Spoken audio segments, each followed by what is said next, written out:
Welcome to School Britannia, the podcast where two Aussies teach Brits their own history. This is my friend Claire. And this is my friend Ellie.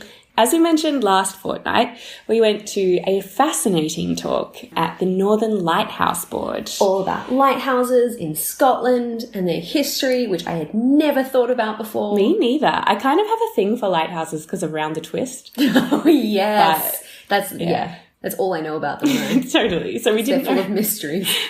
We didn't know much about Scottish lighthouses, so it was really, really interesting. So it inspired us to do our first ever joint episode. Yes, there was planning involved. Yeah. For this one. We coordinated. We talked to each other. We did. Outside of podcasting hours. It was mad. So we decided that Claire was going to go and do some research into Stevenson's lighthouses. Yes. And Ellie was going to tell me all about Robert Louis Stevenson. Yeah. The author. The author. Which you can see the connection there. Stevenson. But it's quite fascinating. It is. As you will hear all about. All about. And very Scottish. Aye, pure Scottish. I promised myself I would not do a Scottish accent, and I immediately jumped in there. I'm definitely not editing that out. Okay. It's your God punishment. damn it. Someone's going to get me for all these awful accents I do one day. Ugh. No one, they're amazing. Mm-hmm. Okay. So, Claire, what will you be telling us about today? Well, Ellie, despite the fact that you sat through an hour-long talk about lighthouses, I'm going to tell you about lighthouses. So I titled this Lighthouses, Was It All a Dream? Because I had a really intense dream about lighthouses. Did you? That was so serious. This is before we went to this talk. Ooh. It was so, real. Mm-hmm. I thought I'd, watched a documentary or listened to a podcast about lighthouses. But you hadn't. I cannot find any evidence that happened. So apparently I already had lighthouses on the brain before we went to this talk. Amazing. That's Yes. cool. Oh, and that connects so well to Robert Louis Stevenson as well. Excellent. I can't wait to find out how. So the talk was by the Northern Lighthouse Board. Who are wonderful. Who are lovely. Big They were so fans. generous. And Yes. the space that they have in Edinburgh is amazing. It's gorgeous. And it has a tiny lighthouse out the front. It's so cute. It's adorable. It's so nice.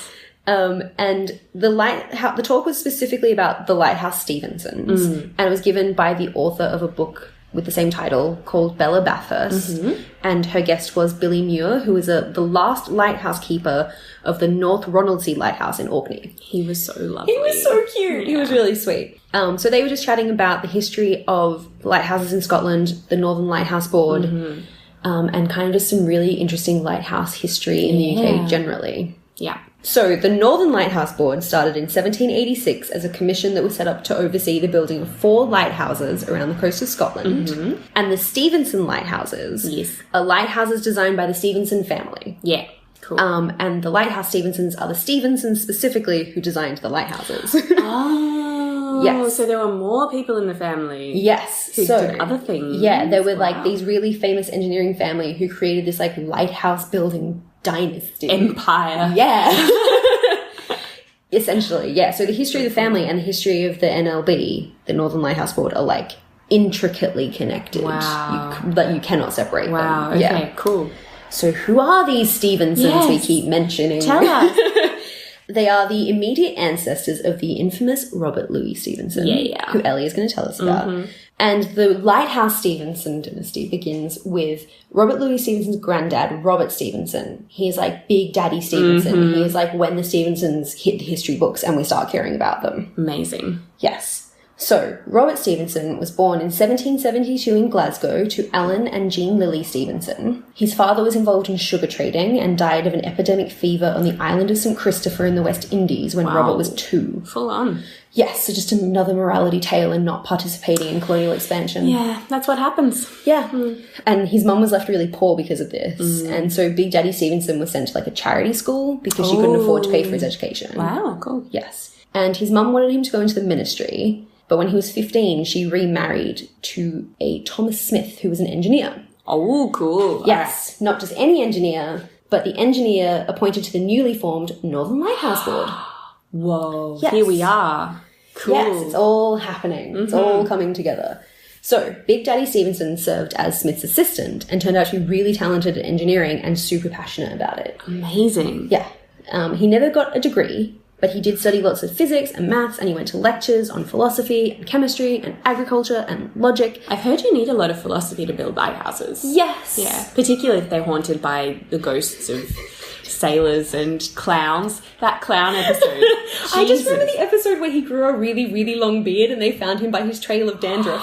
I forgot about that one. Or the one where one of them gives birth to a mushroom baby. Oh, God. So many weird ones. So many strange episodes. Anyway, away from Round the Twist. No. Back to... Only Round the Twist references for the rest of this podcast. Yes, so he was smart. He did lots of studying at the university, but never got a degree. Okay. He was so successful that at 19, he was entrusted with the supervision of the building of a lighthouse on the island of Little Cumbrae in the River Clyde. Whoa. For all that shipping into Glasgow. Cool. Then in 1799, he married Thomas Smith's eldest daughter, Jean, a.k.a. his stepsister. Whoa. Not a match I'm comfortable with, but probably not the worst in history and legal. Legal and technically not related. Yes. And it's why his mum gets called Jean Lily and his wife gets called Jean because they had the same name. He really just tried to single white female Thomas Smith. Yeah. Wow. Thomas Smith makes him a business partner in 1800 and Big Daddy Stevenson eventually becomes the engineer of the Northern Lighthouse Board. So he takes over Thomas Smith's role there as well. I see. Right. Yes. And that was in maybe 1797 or maybe 1808. I saw very conflicting accounts of this. Point is, he becomes boss of Scottish lighthouses. Okay. Yeah, a very big difference in times. Weird. I don't know why. Cool. But I guess you're right. The most important thing is he is the boss. The boss. The big man. Okay. Yes. So at this point, it's useful to know about the Northern Lighthouse Board and a bit about lighthouses in the UK generally. So let's roll it on back. I'm with you. I found it really hard to find information about the history of lighthouses in Britain. I don't know why. Mostly because I was deeply resistant to purchasing books for this topic. I see. I guess it's quite a dry topic. Maybe there isn't a lot of internet And it's material. one of those things where it's like fire is ephemeral and that's what the lights were originally, so you can't really find evidence of the first light because it would have been a fire. Yeah. So it's a bit harder to... Okay, yeah. You know? Yeah. Yeah. But the lighthouse itself, though. Well, yes, true. So you would think I could have found out what the first proper lighthouse structure in the UK was, but I couldn't because I found 4 different ones that claim That they all were the claim. first. Wow, it's a competitive world. Yes. Yeah. But lighthouses as we know them, so big tall towers with a big fat shiny light on top, have been around since the 18th century, aka the 1700s, which is about what I expected. Yeah.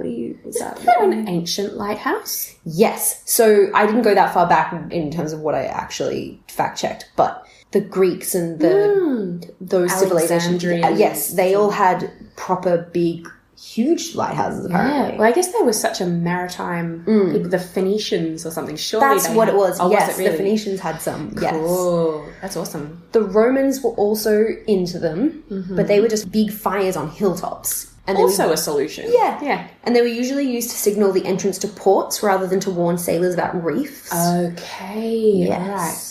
So in England, the construction and maintenance of lighthouses is overseen by Trinity House. And they were granted a royal charter by King Henry VIII. Wow, that's a long time ago. I know, it's so old, and yet so little information. And in 1566, Lizzie I gives them the power to build lighthouses. Cool. So I found a nice little example of the evolution of lighthouses in this one little area.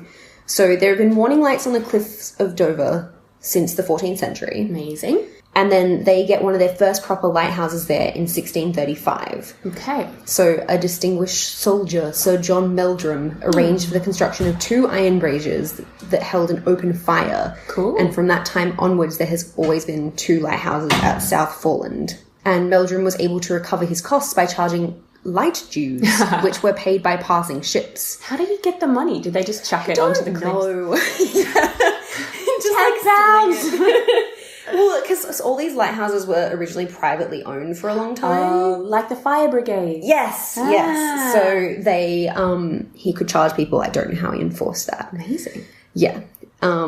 Oh, okay. No, that's not true. My next line was they were paid when they reached their next British port. Okay. And he just sent someone around to collect and was like, saw your ship. I saw it with my light. You used my light. Give me money. And then in 1715, the lease of the lighthouses was taken over by Greenwich Hospital. Huh. And they had the genius idea of putting glazing around the fires. But then smoke just built up in the glass, so you couldn't see the light, which is the whole point. So that had to be removed 12 years later. Huh. And then in 1793, John Yen redesigned the upper lighthouse using oil lamps. Smart, which don't smoke as much. Yes. Okay. So that's sort of like the history of lighthouses vaguely. That's one specific place, but they all kind of followed that idea. All right, great. So, like, by the turn of the 18th century, they were all using, like, oil lamps or coal lamps or whale oil lamps sometimes. Okay. Depending on where we are in history. All right. Yes. So the Northern Lighthouse Board specifically is a general lighthouse authority for Scotland and the Isle of Man. Cool. It was formed by an Act of Parliament in 1786 and was originally called the Commissioners of Northern Lighthouses. Oh. And the commission was tasked with building 4 lighthouses at key coastal points in Scotland. So at the time, the only major lighthouse in Scotland was a coal brazier set up on the Isle of May in the Firth of Forth, which is where Edinburgh is and the entrance to the Port of Leith. Makes sense. Yes. Yeah. So none of the major shipping passages were marked, despite being quite treacherous. Especially up north. Yes, around exactly. the Orkneys. That's, yeah. So they initially had trouble finding anyone to help them build these lighthouses, but eventually Thomas Smith was hired as the engineer. At the time, he was working building street lights in Edinburgh. Oh.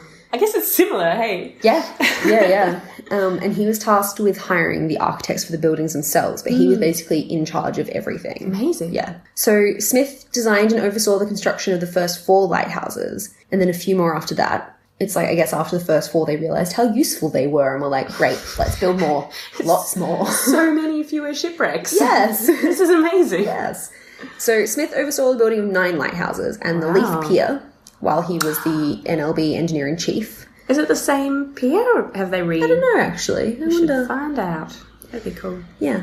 Stevenson, however, went a little bit further. Ooh. So, onto the actual Stevenson lighthouses. Oh, yeah. Big Daddy Robert Stevenson built 20 lighthouses. What?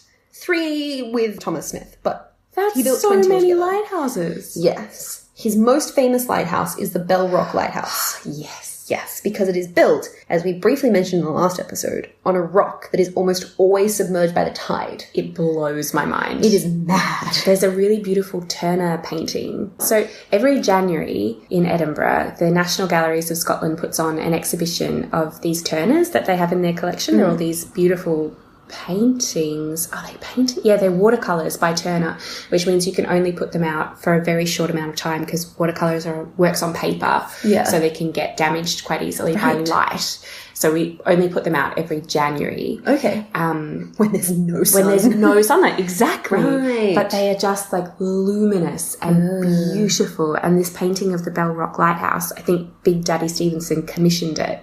Oh, cool. Because he was such a like PR. Yes. You're going to get to that, As Bella said, he's like super conscious of PR and his legacy that he was leaving. So he got the most famous artist of the day to paint his masterpiece. Clever. And it's dramatic and gorgeous. Anyway, sorry for interrupting. No, it's there are some incredible images which I'm sure you'll share on the Instagram. Oh, but yeah. it's there's some incredible pictures of it because it's such a dramatic place.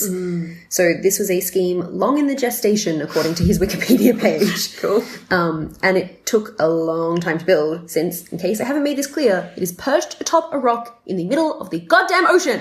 Ugh. Yes. Incredible. It is 11 kilometres from the mainland. Is it really? Yes.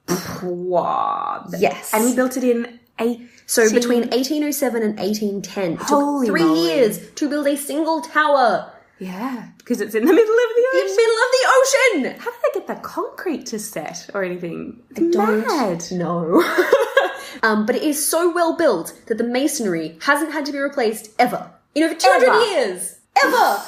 At all. Big Daddy Stevenson. Yep. That's amazing. It's been named one of the 7 wonders of the industrial world because of the difficulty of its construction. So it was estimated at the time that Bell Rock was responsible for at least 6 shipwrecks every winter. Wow. And Big Daddy Rob had been like, let's build a lighthouse there, like really early on. But everyone was like, you mad? That's not going to happen. No. And he's Too like, hard. no, we're going to build a lighthouse there. But then Bell Rock took out a really important naval vessel and Parliament were like, make it happen. Okay. Do it. Great. Yes. And he was like, sweet. And they could only work on the lighthouse for 4 hours every day because the rest of the time it was submerged by water. Only 4 hours 4 a hours. day? Yeah. Yep. Mad. So at first the workers lived on a ship moored a kilometre from the rock, which meant they had to row to and from the rock every work day. Oh my God. I hope which was every day. Well. He made them work every day, even Sunday. Well, I guess they only had 4 hours a day. So at first, few people objected. They're like, we're not working the Sabbath. And eventually they got on board because they're like, this will never end. Literally on board. Yes. Yeah. But because the rowing was tedious and they at one point like accidentally let one of the boats go and they got stuck on their ship, I think, which was okay. But they were realizing it was quite not a great stupid system. way to do it. They built a wooden beacon house on the reef next to the rock that could house 15 men. So they slept in it? Yeah. Oh, that would have been scary. Speed it up. I know. So during the second summer season, because they could also only do this during summer, I think, for safety reasons. Right. So during the second summer season, only 80 hours of work were done on the lighthouse. I mean, 80 hours by, like, 15 different men. So, but still, like, yeah, there was only ever 80 hours of daylight that they could construct in and, like, time when the rock wasn't covered by water. Wow. It's insane. By the end, it became a tourist attraction and people would sail out to watch it being constructed. Fair enough. Yeah, because everyone had heard about this mad endeavour. So when it was finished, some of the men injured during the construction became its first keepers. Oh. Yeah. It's not nice that they were injured, though. No, there was no one. I think 1 or 2 men did unfortunately die. Was there a story about a guy being replaced by his brother almost immediately? Yes. Yeah, so someone died. He was swept out to sea, I think, during a really bad storm, and he was the breadwinner for his family. Big Daddy Stevenson went and found his younger brother and immediately hired him to replace him so that their family wouldn't be, like, without his wage. Could have also had, like, workers, rights. No, Eleanor, that's ridiculous. Health and Don't safety. Be absurd. Big Daddy Stevenson was quite integral to setting the culture for lighthouse keepers. So this was something they mentioned a lot in the talk we went to. Mm-hmm. He ran it in a very military fashion, and a lot of ex-servicemen were recruited. Mm-hmm. It's not, as I had, I guess, assumed, a very lonely job because there were always 3 keepers at every lighthouse. Because of that story they told us. Yeah, they told us this really dramatic story about someone got swept out to sea and the only lighthouse keeper, so at the time only had to have 2. And so the other lighthouse keeper who was left was like working alone to keep the light on for 24 hours for like 6 weeks. Yeah. But like 24 hours a day for 6 weeks. And he went mad. Yeah. Yeah. But he did it. He did. He smashed it, but then apparently he never worked again. Yes. Not great. So they had to always have 3 people. And if you're a keeper on the mainland, you had your family with you. So not super lonely. It sounds like a fun job. Yeah, it sounded quite interesting for sure. So Bell Rock came up double the original budget. Wow, yeah. Understandable. Yes. Yeah. But since its construction, only 2 ships have sunk in the area. Wow. Yes. One in 1908 that ran aground in fog, and all 7 crew members were rescued. Yeah. Amazing. And the HMS Argyle that ran aground during World War One. Oh, okay. Yes. Yeah. Both extreme circumstances, I'm sure. Definitely. Yeah. Because as we learnt, they often switched off the lights during the wars or dimmed them. Yes. Yes. Because they were afraid of them helping German U-boats or the Luftwaffe navigate. Because there was a blackout all over the UK. That extended to lighthouses. They would have stood out. Yeah. So in Scotland, where the Atlantic convoys, the ships passing between America and Europe and the UK were passing, lighthouses would go on at certain times and they would be notified when they had to go on.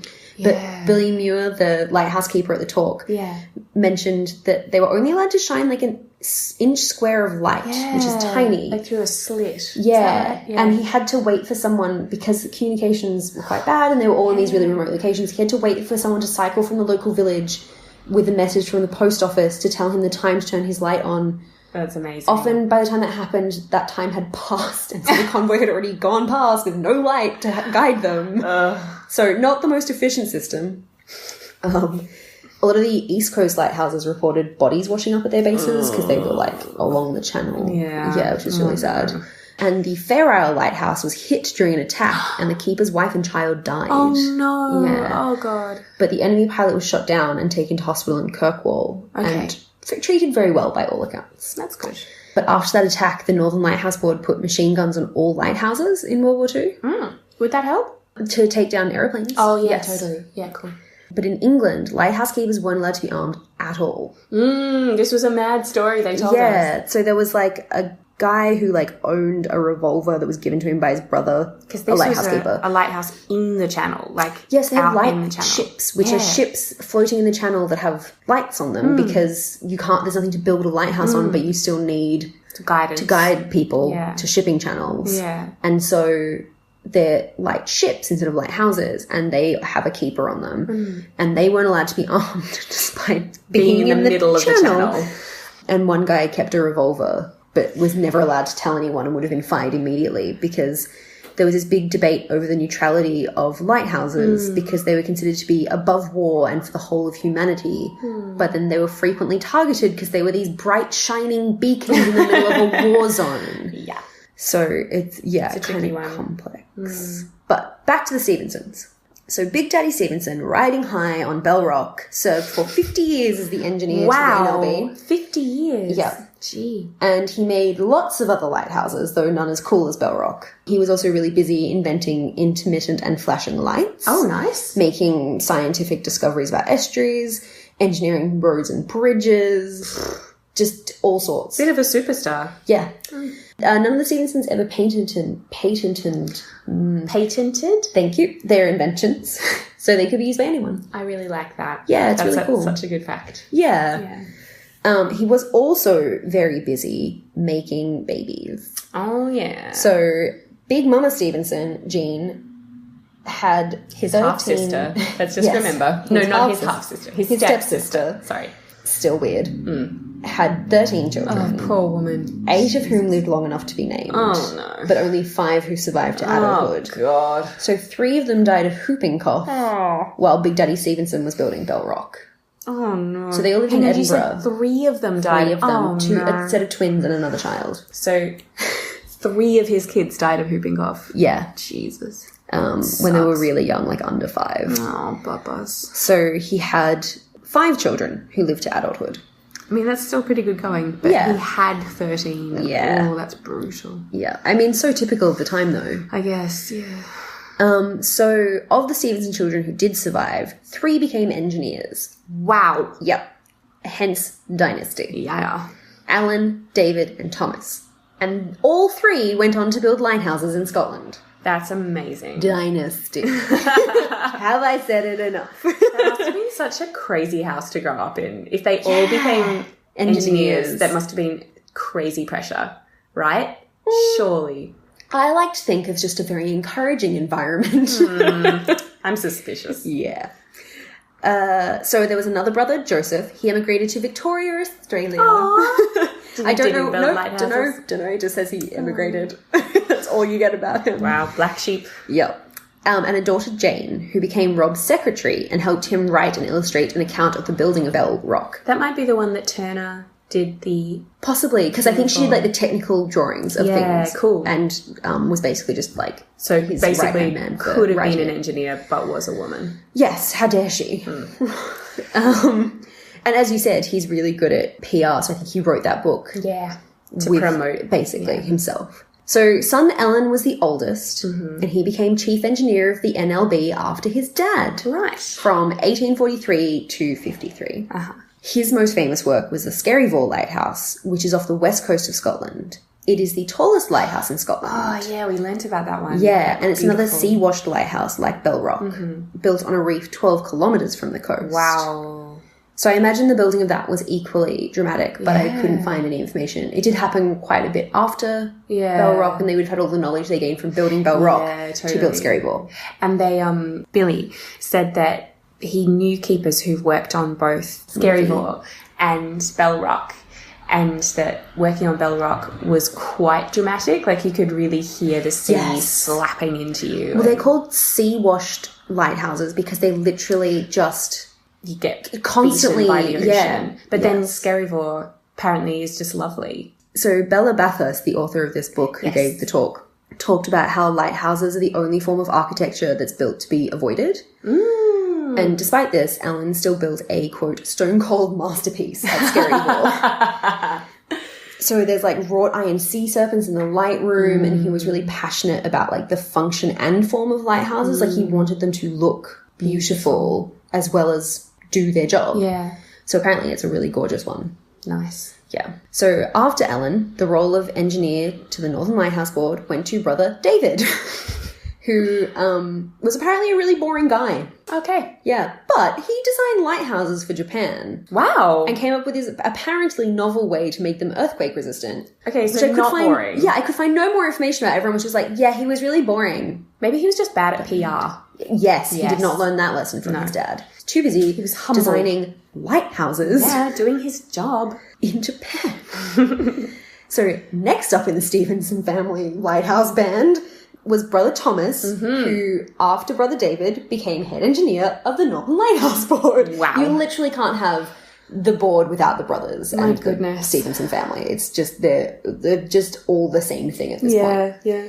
Apparently, his designs were celebrated as groundbreaking and ushered in a new era of lighthouse creation. Wow. But no one cares, because the only thing you care about Thomas for is because he is Robert Louis Stevenson's dad. Yeah. Which I'm not going to say anything else about, because I think you might have something to tell us about. I do. So I'll just finish up about the Stevenson family reign of the Northern Lighthouse Board. David Stevenson's son, so the second one, the boring one. Yeah. His sons carried on the lighthouse designing tradition. So David A. and Charles Stevenson went on designing lighthouses into the 1930s. Wow. In Scotland. Wow. I don't know if they were heads of the Northern Lighthouse Board. I could not find that out. I don't know. But eventually, lighthouses were all automated in the 90s. And Bella believes that Big Daddy Stevenson would absolutely have done that himself if he could. He found the keepers very frustrating. The human element in his perfect creation. Yes, he was an engineer to the core. Right. Yeah, so it's really cool. There's just this family that just were like, oh, we'll just make all the lighthouses in Scotland forever. You're welcome. That's Good incredible. Day. What a contribution. So mad. An insane contribution. And not only that, they're like, oh, we'll just give you this great literary heritage as well. Yes. Which is just no stopping them. Amazing. So, Eleanor, what you going to tell me about? Well, Claire, on this dur day, I thought it might be nice to talk about the curious case of Robert Louis Stevenson. Mystery. So Robert Louis Balfour Stevenson, he changed his name later on. I guess to sound more dramatic and exciting. Louis. I know Balfour's pretty great, but I think that was his mum's name, Balfour. Oh, okay.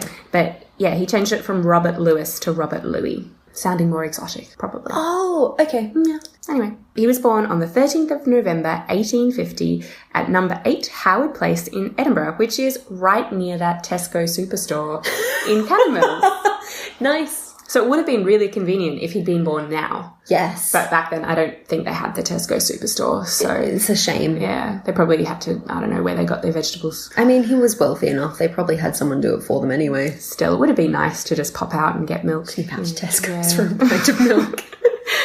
And then when he was like 1 year old, they moved across the road to Inverleith Terrace. Oh. Which is real pretty. Yeah. It's really nice Near down the there. Botanic Gardens. Near the Botanic Gardens, yeah. So it would have been really nice. What do you know about Robert Louis Stevenson, Claire? That he wrote Treasure Island and Dr. Jekyll and Mr. Hyde. That's like exactly what I have written down. Is that all your notes? Just that? That's it. That's the end of the story. Thank you for listening and good day. So they're probably his two most famous books. Treasure Island, which I did not read as a child, sadly. I've never read. No. Ever. I've never read any of his work. Have you seen the Muppets Treasure Island, though? No. I watched little bits of it in preparation for this, but I don't think I watched it when I was a kid, which is such a shame because it looks really cute. Muppets movies are awesome. They are. And yeah, the strange case of Dr. Jekyll and Mr. Hyde, which I think is, well, I mean, they're both equally famous, but one is a children's book and the other is definitely not a children's book. It's terrifying. Depends how much you want to traumatize your children. And I think probably before I keep going with Robert Louis Stevenson's life, I need to tell our listeners, particularly our listeners who don't live in the UK and don't live in Scotland, about Edinburgh, because it's quite a specific place and it really formed Robert Louis Stevenson's personality and Jekyll and Hyde specifically. Yes. So Edinburgh, as you know, Claire, has an old town and a new town. I've seen that. Yeah, and the new town was built in the late 18th century because the old town was just completely like... It's in the name, it's old. Yeah, it was old, it was crowded, it was probably smelly. Definitely smelly. And just like cramped, and it still looks very medieval, doesn't it? It's got all these what are called closes, which are like tiny alleyways coming down off the spine of the Royal Mile, which goes between Holyrood Palace. Except at the time they were like major roads, not tiny alleyways. Now they feel tiny. Yeah. And they were also used to throw refuse down into the Nora Loch, which today is Princess Street Gardens, thank goodness, and not a disgusting... One of the few times I applaud draining a lake. Just filled with sewage. Delicious. So Edinburgh, before the building of the new town, was a fairly grim place, I think, or just like intense and crowded and a proper city. But in the 18th century, all of the posh rich people decided they didn't want to live with the poor people anymore in the old town. God, no. So they built the new town, which is still called the new town, and it's basically to the, north of Edinburgh. Thanks, Claire. It's okay. It's to the north of Edinburgh. It's all very close these days. It's you can walk really easily between the two. But the new town is filled with all these beautiful Georgian houses in this huge lovely, and big wide streets and gorgeous golden stone and big windows. Yes. And it's sort of what you think of when you think of, it's my sort of main impression of Edinburgh is the new town, I suppose. I think. It's like this. But anyway, it's this contrast, Edinburgh, between this very posh new town, which is all very proper and all very civilized and sophisticated. Definitely. And then the old town, which brings to mind the plague and, it's grotty. Who are the murderers? Burke and Hare. Yes. And hangings and rats and fires and everything. Yeah. It's a city of contrasts, and they're really geographically separated and visually really different. So different. So Edinburgh is like, it has a bit of a split personality. Much like... I was going to say, where are we going with this, Eleanor? Where are we going? So just keep that background in mind, that he's growing up in this city that is torn between old and new. And Robert Louis Stevenson was really sick as a kid. So he caught tuberculosis from his mum, or he was like basically born with tuberculosis, which sucks. I know. So he was really, really sickly. And he spent a lot of time in bed listening to stories told by his nurse, Alison Cunningham, or Cummy, he called her, which is quite cute. Oh, bless. Yeah. Anyway, she used to tell him stories, and she was from Fife, and she'd grown up in the country. So she told him all about Scottish fairies and selkies. I bet her accent was amazing. Oh, it would have been so good. And she had all of the like fire and brimstone, scary, spooky stories from Scotland. So yeah, do you know what a selkie is? It's a horse bred with a seal, not literally, but like a horse crossed with a seal. You're very close, but not quite. So selkies are like seal women, fairy things. They wear they wear seal skins and look like seals, but they look like seals. Awesome. And then they take their seal skin off and seduce men. I know. A lot of these creatures seduce men. What am I thinking of? You're thinking of kelpies. Oh, yeah. Which are horses that live in lochs in the Highlands. And they hop out of the loch and they say, hey, I'm a really pretty horsey. Hop on my back, come for a ride. And then as soon as you hop on their back, they run back into the water and they drown you. So they're quite scary. So many flaws with that plan. But I know, continue. yeah. There's also gilly-doos, which are like male fairies that live in the forest and they wear leaves and they come out at night, but they're nice. That's what that is. Yeah, gilly-doo. I heard that word before and did not know. It's because there's a ceilidh place in Edinburgh called the gilly-doo. A ceilidh is like a Scottish bush dance thing, folk dance. Yeah. Oh, bush dance. They're really cool. And then very importantly to this story, there are also brownies, which are household spirits that come out at night and do chores. Oh, what? Where can I get me some of those? I know. I want some. I never do the dishes. It would be very helpful. I have so much cat hair in my house that needs to be removed. Just constantly. I can't keep up with it. With their tiny fingers. Yes, I'll give them tiny hoovers. And then apart from all the fairies, there was, stories about the devil, and witches. Escalating quickly. Oh, yeah. It's some spooky stuff. And Edinburgh is full of very scary real life stories as well. Yes. Do you know about Major Weir? Have you heard this one? We should go on a ghost tour sometime. Yes. Really fun. So he was a Covenanter, which basically means he was anti-Church of England, I think. I'm a bit foggy on the details. It's its own very detailed story. We'll do another time. Yeah, own thing. But anyway, he was quite prominent in the Covenanters. Yes. And one day he just revealed that he had a pact with the devil. He's the guy who lives on Victoria Street in what is now the Quaker House. Yes, that's right. Yes, I have heard of him. And it's meant to be super haunted. Yeah, with the continue. He had parties or something, wild parties, and you can hear the parties. Yeah, coaches used to show up with no horses drawing them, but they would come and go. It's all these ghostly stories. Yeah, now it's a Quaker meeting house, which I just think is the best use of a haunted house. Such brave Quakers. That's really great. There's that. And Deacon Brodie. Do you know about Deacon Brodie? Yes. He's my favourite. So Deacon Brodie was a cabinet maker. Yes. Yes. Is this ringing bells? Yes, this is the one. So he used to gain people's trust by coming into their houses and building beautiful cabinets. He was a really good cabinet maker. Let me just come over. I'll just build you a cabinet. And by the end of it, you will love me. Just chill. It will be so much fun. You don't have to pay me. I'm just going to build you the cabinet to prove my friendship to you. Exactly. And then, while the owner of the house wasn't looking, he would take a wax impression of the key and then go get a key made of his own, come back in the middle of the night and rob them blind. Smart. It was quite smart. Fucking genius. A lot of work, but smart. I'm a fan of Deacon Brodie. Yeah. But eventually he did get caught and he escaped to Amsterdam. Oh. Yeah. But then they brought him back and they hanged him. But it was that other thing. So both of those, Major Weir and Deacon Brodie, they both lived double lives. So Major Weir looked like a Covenanter and a really holy man and someone who was deeply religious. And then it turned out he had a pact with the devil and was boning his sister.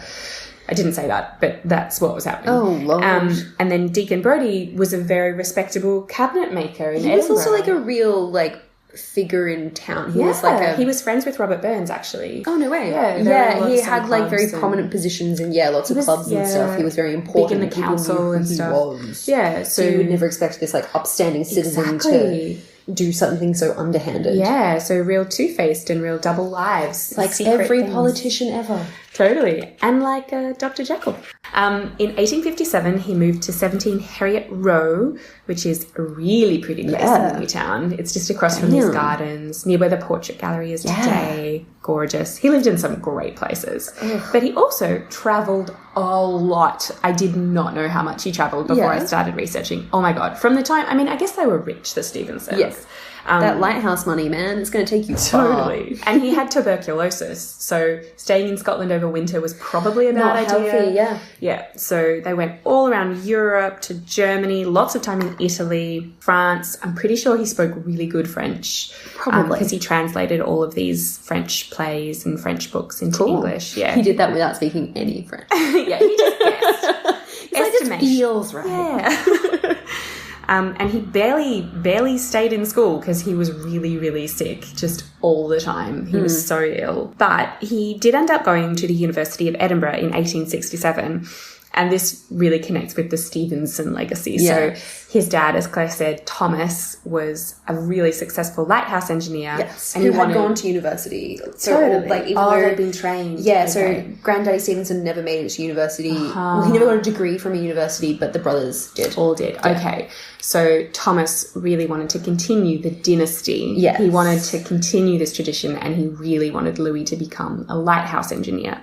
So Louis went along with it for a bit. Robert Louis. What am I doing? RLS, people call him, but I kind of hate that. Louis works. We have to differentiate him from his grandfather somehow. Like he is a Louis in his heart of hearts. Well, if he chose that middle name for himself. Exactly. Yeah. Okay, let's call him Louis. Yeah, so he started at the University of Edinburgh studying engineering, and his dad sent him up north to Anstruther, which is kind of on the east coast, I'm pretty sure. as part of his lighthouse engineering training, and then all the way up to Wick. Have you ever been to Wick? It's like way up the top, right? Yeah. I've driven through there on my way to Orkney. Yeah. And it's pretty grim. It's like very grey. Ooh. Yeah. It's like beautiful because it's on the coast, but it would have been pretty full on for someone who was really into stories and was ill all the time. Yeah. I He didn't want to be there for the reasons he was there. No. So he really did not want to be a lighthouse engineer. And so in 1871, he said, "Enough, Dad, we need to sit down and have a talk. I don't want to be a lighthouse engineer like you and Granddad. I want to be a lawyer." Which, I know, unexpected. Yeah.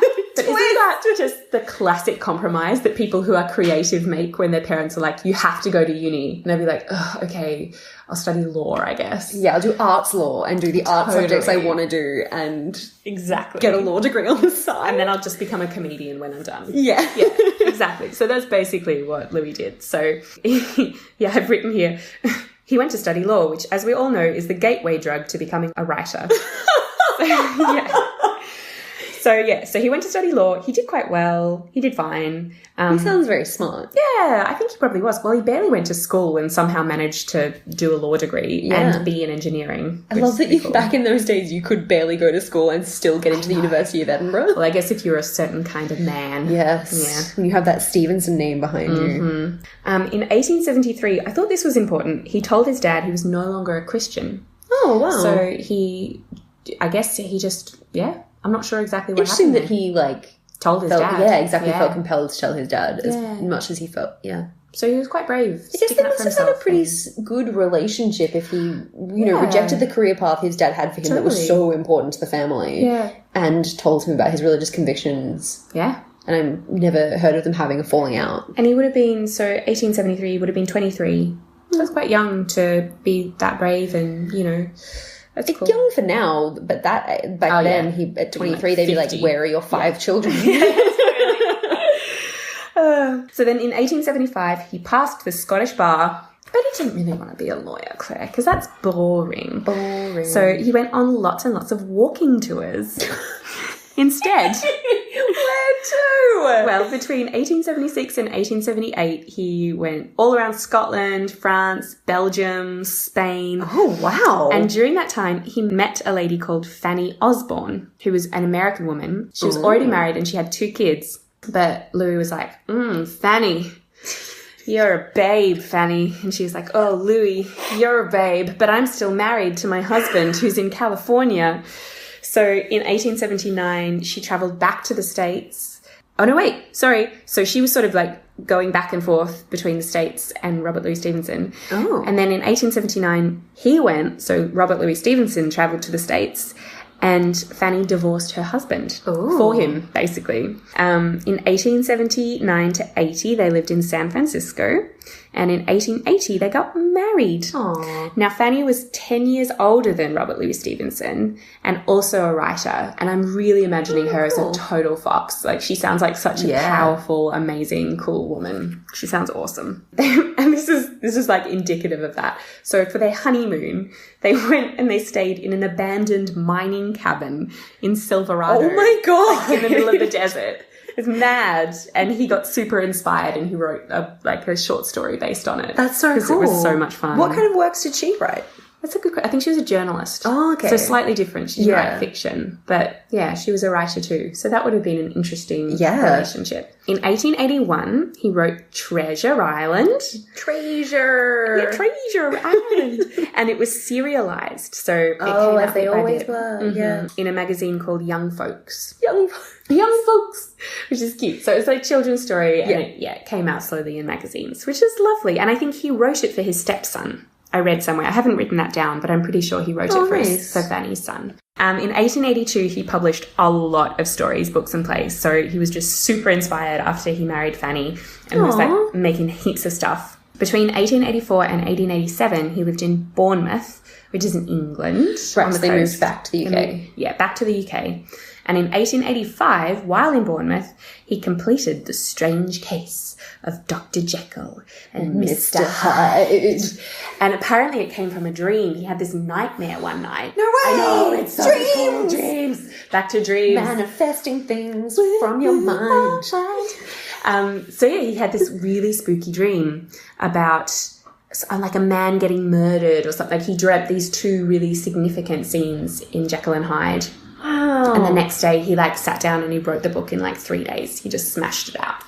Wow. So yeah, it's a real subconscious book. It's a book that really taps into the subconscious. I did nothing with my dream. No, you should have written about an epic about lighthouses.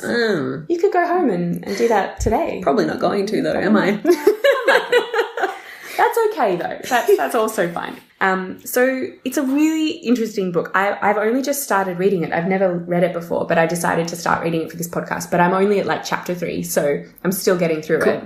But people have done a lot of thinking about what it means. What does it mean? So should I tell you the basic story? Yes, because if you don't know it, then anything we're going to say after this will mean nothing. Okay, all right. So it starts with this guy called Mr. Utterson, who's a lawyer. Maybe like Robert Louis Stevenson. Oh. And Mr. Utterson has a will from his friend Dr. Jekyll. Right. Asking him to make sure that all of Dr. Jekyll's money when he dies gets given to some guy called Mr. Hyde. Right. And Mr. Utterson's like, that's weird because Mr. Hyde is a scoundrel. I've heard all of these terrible stories about things that Mr. Hyde has done that are just downright dangerous and awful. So then Mr. Utterson just gets kind of obsessed. He thinks like, oh, maybe my friend Dr. Jekyll is being blackmailed or manipulated by this Mr. Hyde into leaving all of the money in his will. Why would my good Dr. Jekyll be friends with him? And why would he leave him all this money? That seems really sus. So he goes to talk to Dr. Jekyll, but he's not home. And he talks to Mr. Hyde, and Mr. Hyde is really evasive and keeps sort of implying that Dr. Jekyll's going to die and he's going to get all the money. And so Mr. Utterson just gets like into this spiral of like, what is going on?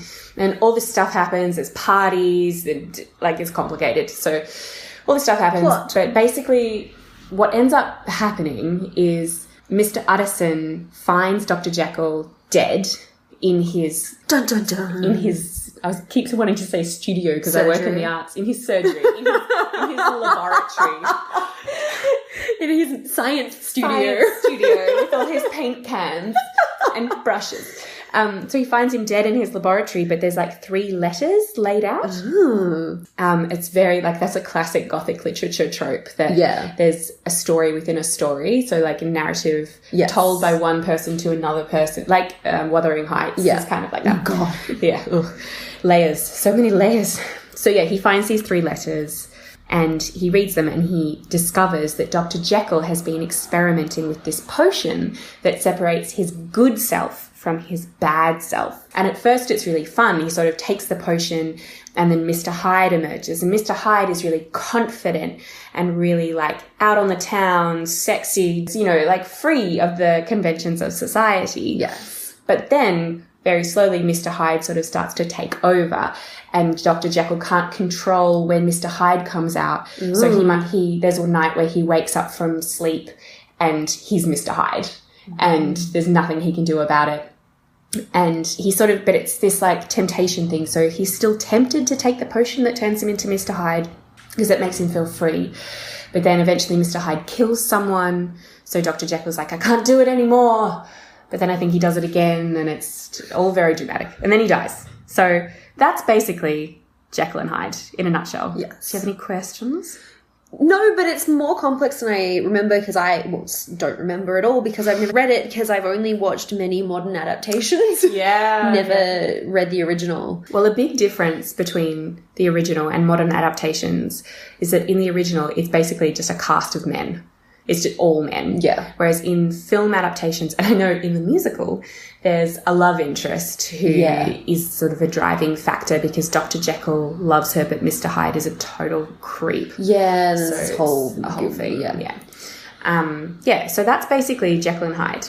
And a lot of people have suggested that the creation of Jekyll and Hyde is really deeply connected to the Labouchere Amendment, which we didn't mention in our LGBT history podcast, but it's the amendment that got Oscar Wilde convicted of indecent acts. So in 1885, the same year that Stevenson finished Dr. Jekyll and Mr. Hyde, this amendment came into effect and it banned any kind of sexual activity between men. Wow. Like any kind, anything. So I think, it was pretty full on. And a lot of people think that Jekyll and Hyde is inspired by this idea that if you repress your sexuality, or no, actually, let me think.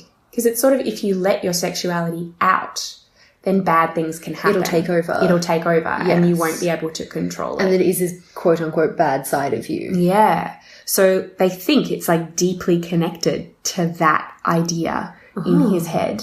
And there's sort of lots of suggestions in the book about things that Dr. Jekyll did in his youth that no one can talk about anymore, and, you know, he's being blackmailed and all this stuff. So they think that there's a connection there. Yeah. Because I know in all the modern adaptations it's much more about, like, they try and use it as an analogy for mental illness. So it's a lot to do with, like, schizophrenia. Yeah. And it's often, like, just this morality tale of, you know, are we innately good or are we innately bad?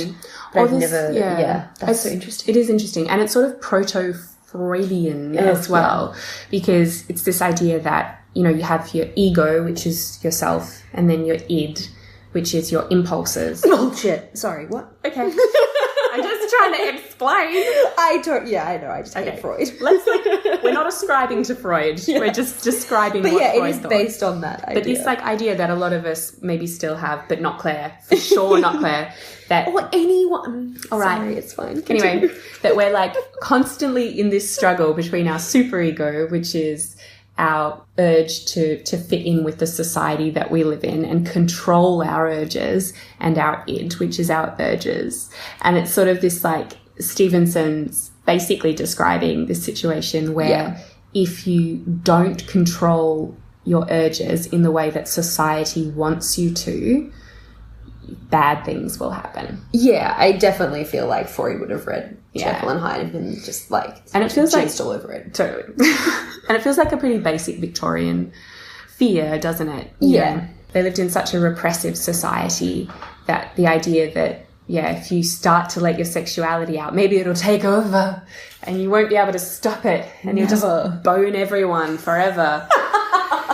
So that's Dr. Jekyll and Mr. Hyde, which sold 40,000 copies in the first 6 months, and then, like, more than 250,000 copies in North America. Whoa. So it was like an instant hit. That's cool.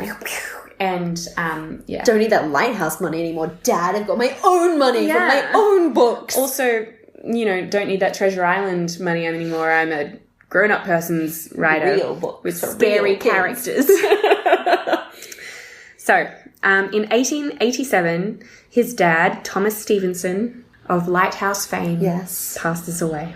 And Robert Louis Stevenson moves to the States and goes to live in Saranac Lake. And in 1888, he went on a cruise to Pacific Islands, such as Marquesas, Paumotus, and Tahiti. Oh, wow. And Hawaii. He had a great time. Damn, he really lived it up. He really travelled so much more than I thought. I just imagined him as... Especially for the time. Like, totally. That's mad. Especially for a dude with tuberculosis from the time he was a baby. Like, Hawaii had just been colonized at this point. Like, and he was on it. Yeah. He was all over it. Then in 1889, he wrote The Master of Ballantrae, which I think is quite a famous book. I had not read it. Never heard of it. An adventure story featuring two Scottish brothers engaged in a fierce rivalry with pirates and stuff. Great. So it sounds exciting. I watched a tiny bit of one of the adaptations on YouTube and it was so 70s. So amazing. Kind of changed the Robert Louis Stevenson vibes a bit. I kind of love it. I think it's such a, like, because he's a bit corny. Yeah. I really like his books, but they are quite all the fairies and stuff. Well, he's like a boy's own adventure writer. Yeah. And I forgot to say before, sorry, the significance of Robert Louis Stevenson's dreams is that he thought fairies, or like brownies specifically, those helper sprites that live in your house, he thought that they were giving him the dreams. I love that they'll clean your house and give you mad dreams that will like lead to books. Yeah, creative endeavors. So I guess that's sort of his way of thinking about the muse and about creativity. He thought that there were these like spirits, these Scottish spirits who were giving him stories. Love the way artists personify it. It's so true. So cool. So, in 1890, he visited Sydney. Did you know that? What? No he way. Came all the way to Australia. In my mind, Australia does not exist in the same like timeline as Robert Louis Stevenson. I know, because you think of him as such a dour Scottish author. But no, he was really well-travelled. And, I mean, the States as well. Sydney would have been great for his tuberculosis. Yeah. I mean, I don't know if anything was great for tuberculosis back then. Other than antibiotics. Yes. You don't get them, buddy. Not for you. Poor Louis. He also went to Auckland, the Cook's Islands, New Caledonia, Noumea, and he bought a house in Samoa. Whoa! He just loved Samoa. So he just planned on like going back to Samoa regularly on that like 6-month round trip? I think he just decided he was going to live in Samoa. Pretty much. Cool. He was really into it. And he got really into Samoan politics and wrote all these letters to the Times about getting out of the political situation in Samoa, which I think was quite complex. I think there were like warring tribes, and I'm sure there was some colonial They had been business colonized, happening. Yeah. In 1892, he wrote Catriona, which is another famous one. He finished it, I think it got published in 1893. And in 1894, he worked on The Weir of Hermiston, which I think is an unfinished book. Oh, okay. Because in 1894, he also died of a cerebral hemorrhage, they think. I know, pretty brutal. How old was he? He was only 44. Oh. He was really young. All that tuberculosis, man. I mean, he had tuberculosis his whole life, so he probably did quite well for someone who had been that sick for that long. Yeah. But this is really nice. So he was buried on the summit of Mount Vea in Samoa. Oh, wow. And his wife joined him when she died in like the 1914 or something. Oh. She died quite a lot later than him. So they're both buried on Mount Vea in Samoa. Wow. Robert Louis Stevenson. If you told me to guess where his grave was, is not where I would have thought, because all the other Stevensons are buried in Newcastle Cemetery. Oh, right. Just like... Over there? Just over there. Like, wow. You and I could see it from your window. Cool. Yeah. Yeah, not Louis. He was... Wow. He really was the black sheep of the Stevenson family, although when you think about it, a volcano is basically a lighthouse. Isn't it? At very specific times, I suppose it is. I know he also did write a history of the Lighthouses in his family. Did he now? Well, his grandfather specifically. He wrote a book about his grandfather. Oh, that's so nice. Yeah, so as much as he didn't want to go into the family business, he did still learn a lot about it. Yeah, and respected them, I'm sure. Yeah, and apparently spent a lot of time in the lighthouses growing up and around the lighthouses. That would have been so inspiring. Yeah, I mean, it would have been incredible. Yeah. You can see why he became such a creative child. He would have had this, like, immense childhood of, like, wandering about Scotland. Yeah. And obviously not when he was ill, but... He managed to do a surprising amount for someone who was very sick a lot of the time. So cool. There we go. If you want to hear more history tidbits, you can find us wherever you listen to podcasts. Please, if you would, rate, review, and subscribe. We will love you so much, and other history buffs will be able to find us too. If you want to know what sources we used, please go to our SoundCloud page. The link is in the description. And if you want to see pretty pictures of lighthouses... go to Instagram. School Brit Podcast. Yes, find us there. So, today's homework is quite specific. We want you to go and find a lighthouse. Any lighthouse. We're not picky. There's one in Glasgow that's just in the middle of the city, so you could go to that one if you're in Scotland. And we want you to read a Robert Louis Stevenson book. In it, on it, around it, near it, close. Yeah. Have fun. If you can send us a picture of you doing that, we'll give you a shout out. Yeah, we really will. That'd be amazing. Please do that. Closest you'll get to an A+ in this class. Oh, yeah. In School Britannia. Yeah.